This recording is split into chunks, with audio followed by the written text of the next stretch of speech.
एबे आंचलिक पाणीपाग विज्ञान केन्द्र पक्षर एक बड़ खबर सामना को आसी। तेज कौन रही सूचनाटी तेज चलतु डेरी नक खबर पर नजर पकाइबा। सक्रिय घूर्णिबलय बढ़िला भय आसंता 48 घंटे लघुचाप घनीभूत होई नहीं पारे अवपातर रूप। आसंता 48 घंटे राज्य में लघुचाप सृष्टि हो पारे। संलग्न श्रीलंका उपकूल में सृष्टि होता घूर्णिबलय दक्षिण पश्चिम बंगोपसागर में लघुचाप रूप नहीं पारे बोली पाणीपाग विभाग पूर्वानुमान करिछि। वरिष्ठ कृषि पाणीपागविद प्रोफेसर सुरेंद्रनाथ पशुपालक कहिसेंति मे 11 रु 13 तारिख भितर दक्षिण पश्चिम केंद्रीय बंगोपसागर मध्य एक लघुचाप क्षेत्र सृष्टि होबार संभावना अधिक। मे मास मध्य भाग में यह अधिक घनीभूत होई अवपातर रूप नहीं पारे। तथापि यह बात्या रूप नेब कि नाकु नहीं अनिश्चितता रही।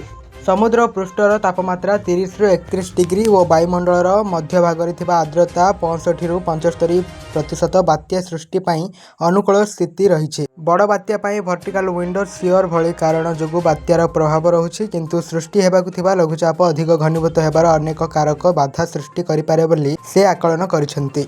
लघुचाप सृष्टि होगा पर मौसुमीर अग्रगति अनुकूल परिवेश सृष्टि होब। राज्य में मे मास मध्य भाग में कालवैशाखी बिजुली घड़घड़ी सह प्रबल पवन और वर्षा परिमाण बढ़िपारे। उपकूल जिले में समुद्र आसंत रहिबा सह पवनर गति बढ़िपारे। पुणी असंभाल गुड़गुड़ी अनुभूत होइपारे बोली से कहिसेंति। सोमवार कालवैशाखी प्रभाव में उत्तर और उपकूल ओडिशार विभिन्न स्थान में घड़घड़ी सह वर्षा होइपारे। 40 रु 50 किलोमीटर बेगर पवन भी बहिपारे। 12 और 13 तारिख में मध्य विक्षिप्त स्थान में वर्षा होइपारे। आज राज्यर सबुठी तापमात्रा 40 डिग्री तले थिला। नुआपड़ारे सर्वाधिक 39 और सोनपुर में 38.8 डिग्री रे रेकर्ड होइथिला। अपराह्न रे भुवनेश्वर समेत अनेक स्थान में वर्षा होइछि।